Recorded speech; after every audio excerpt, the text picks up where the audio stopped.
अस्सलाम वालेकुम दोस्तों, 8 अक्टूबर 2025 माशाल्लाह लहसुन देख सकते, बहुत ही प्यारा लहसुन है जी। और इसके साथ जी अदरक है, ये थाईलैंड वाले जी। और ये है जी ये पक्का अदरक है जी, पक्के छिलके वाला। और है जी चाइना अदरक और वो है जी कच्चा अदरक। ठीक है, और कच्चा अदरक और पक्के अदरक दोनों रेट में फ़र्क भी होता है। कासम भाई ये अदरक क्या रेट है? 700। बहुत महंगा हो गया, बहुत महंगा हो गया। 400 रुपये से एकदम 700, ये 2-3 दिन में ना।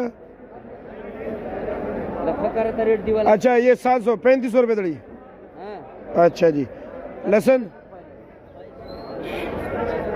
1700 रुपये दड़ी, 340 रुपये किलो। चलो जी चाइना लहसुन आपको दिखा दो। ये चाइना लहसुन क्या रेट है?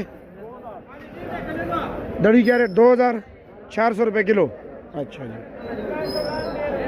और ये कच्चा अदरक क्या रेट है? हाँ 2500, 500 रुपये किलो।